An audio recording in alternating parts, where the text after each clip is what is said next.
Ay, mga kasambayan, dyan na pala kayo. Pinag-uusapan kasi namin, kailan ba kayo nakaramdam ng parang kinakabahan nyo? Kaya pag kinikilig ka na, parang may nararamdaman ka. Walang Sa chan, kabalang sa chan. nararamdaman mo. Yung tawag nila, di ba, Kinikiliti sa tiyan. butterflies in the stomach. Walang kabalang ang naramdaman ko, tsaka excite. Wala yung kilig, Joshua. O, mag-react ka. Oo nga yun. Pag inutusan mo. Pero yun yung mga ganyan, yung parang nakikiliti daw yung ano mo, yung chan mo. Oo. Diba? Yung mga ganyan sinasabi. Paano kaya nangyayari yun, no? Kiliti sa chan. Ako yun kapag graded recitation, yung recit sa school, yun, dyan ko yung nararamdaman na. Oo, yung mga Pero ngayon, tamang-tama yan kasi para malaman natin kung bakit ba ganun, parang konektado ba yun? Ano nga ba yan? Pagka kunyari, may naisip tayo, tapos naramdaman natin bakit konektado yun, no?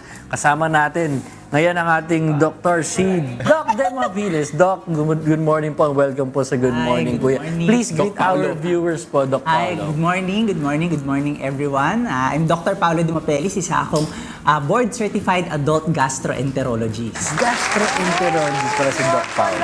Paulo. Kasi yung mga nararamdaman namin lalo na sa umaga po, kapag magsa-start yung GMK, iba talaga, Dok eh. Bakit po ba kami nakakaramdam, Dok, ng butterflies in the stomach sensation kapag po kinakabahan o na-excite or kapag kinikilig na lang, Dok?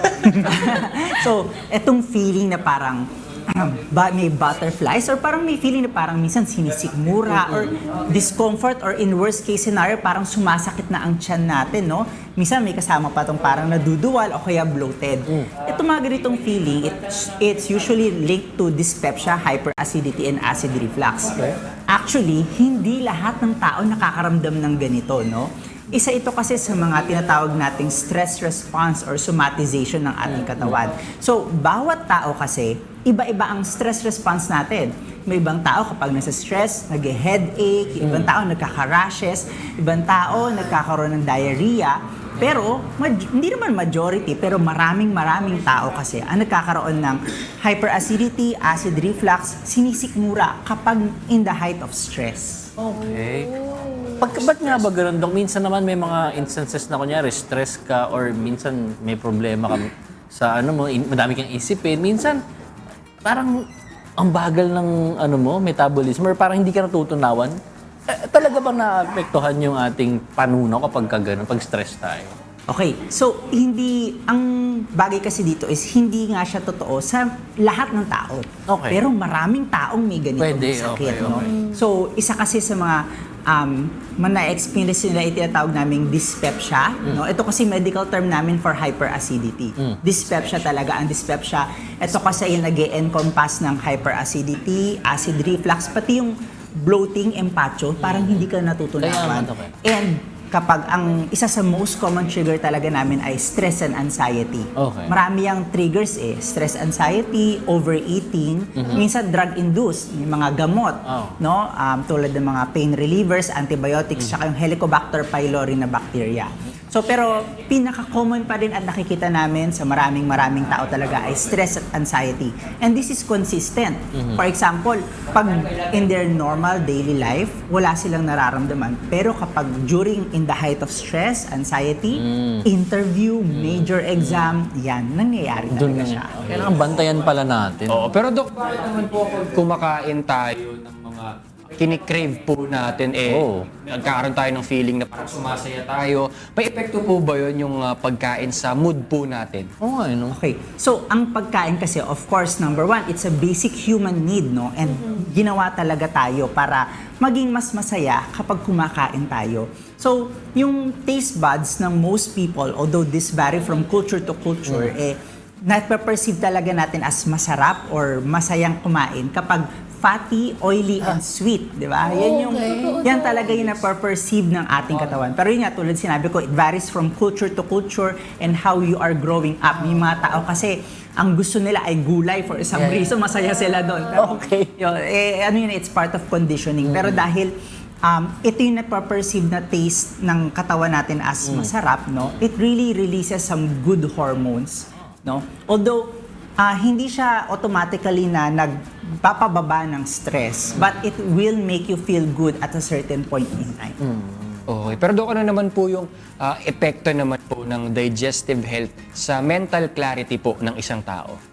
So, wala kasing eksaktong, hindi sigurado sa mga pag-aaral na merong link talaga or parang direct effect sa mental clarity. Pero may mga pag-aaral na, for example, nagbibigay ng probiotics. May mga tao na nag-respond sa probiotics, nagde-decrease ng depression and anxiety. No? Pero hindi kasi siya 100% consistent sa lahat ng mga pag-aaral. No? So, ang sinasabi namin lagi, it might work for some people, pero not for everyone. So, may mga tao talaga na kapag nag-i-improve yung digestive health nila, nag-i-improve din yung mental clarity. However, hindi kasi siya totoo sa lahat ng tao. Tama. Pero, Doc, posible bang ang dahilan po ng digestive issues naman ng isang tao dahil may problema din siya sa nervous system niya or vice versa? Okay, so may tinatawag kasi tayong gut-brain axis theory, no? And ito kasi nag-i-encompass sa mga tinatawag naming functional GI disorders. Ang dami, no? So anyway, pag sinabi kasi nating functional GI disorders, ito ay mga sakit na nakakaapekto yung stress sa gut system natin. So may tatlong most common na functional GI disorders. Number 1, yan yung dyspepsia, pinag-uusapan na natin kanina. Pangalawa is functional constipation. Yung mga tao pag nasa stress sila, nagko-constipate, nahirapan silang dumumi. At yung pangatlo naman is simpleng gastroenteritis or para bang sila, nagda-diarrhea kapag nasa stress sila, no? So, ito yung tawag namin functional GI disorders kasi pinag-aralan sila, tinest na sila, pero wala namang makitang ibang sakit. Pero, pag kinausap mo sila, chine-check mo yung history nila, makikita mo na meron talaga silang history na na-stress sila prior doon sa symptom nila. Ngayon, meron din naman kaming tinatawag na vagal, meron kaming theory na parang yung vagal system natin. Ibig sabihin, kunyari, nagka-problema ka sa tiyan, nagka-dyspepsia ka. So, yung parang vagal part ng tiyan natin, nag-e-affect siya pabalik sa nervous system, nagkukos ng more stress and anxiety. So, unless magamot ng doktor, minsan it's a vicious cycle. Na-stress ka, tapos nagkaroon ka ng stomach issues, then dahil sa stomach issues, stress ka ulit. It's a vicious cycle. So, it does happen. Maganda, magpakonsulta talaga sa doktor.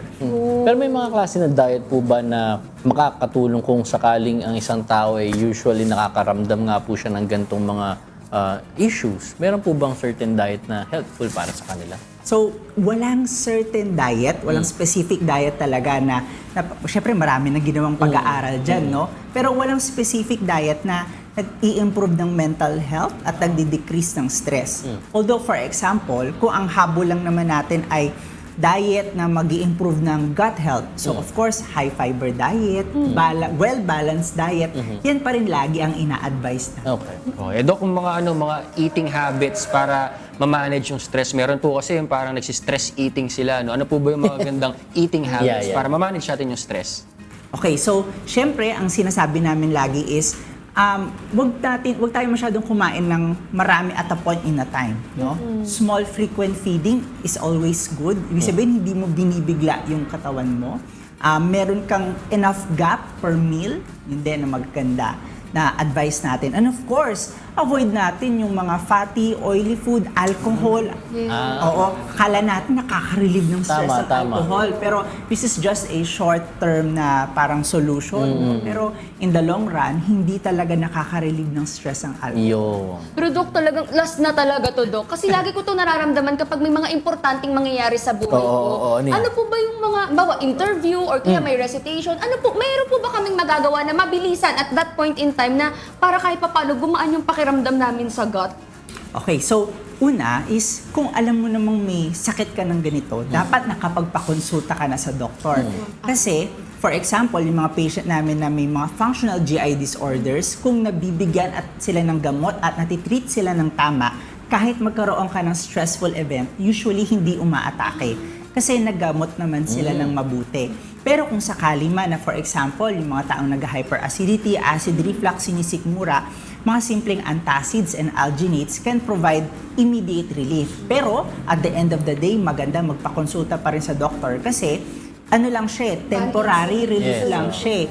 Hindi siya nagpe-prevent ng mga complication at yung symptom, babalik at babalik pag hindi nagpakonsulta sa doktor. Okay. Naku, Doc, thank you so much. Dami po namin natutunan dun sa sandaling panahon na inilaan niyo po para sa amin. Pero this time, Doc, saan po ba kayo pwedeng puntahan ng ating pong mga kasambahay na gusto rin pong magpa-check ng kanilang gut? So, kami po ang aming clinic ay sa UST Hospital, Fidel Mundo Medical Center, and Una Medica dito sa Quezon City. And of course, we also have our Facebook page, Dr. Paolo Di Mapelis, Adult Gastroenterologist. We also have our Instagram and TikTok page. Yan, follow nyo na. Again, maraming salamat, Dr. Paulo De Mapeli. Thank you din po. Ngayon, mas malinaw na sa atin na konektado pala. Minsan talaga yung kunyari, may nararamdaman tayong sakit. Isip. Dahil sa stress din natin or ano nangyayari. Kaya ngayon, maganda aware tayo. Again, maraming salamat po, Doc Paulo Di Mapelis, sa mga important info Thank you. na binahagi niyo po sa amin ngayong umaga. Sana mas marami pa po kayong matulungan sa ating mga kababayan kasi dapat healthy tayo. That's right! That's right!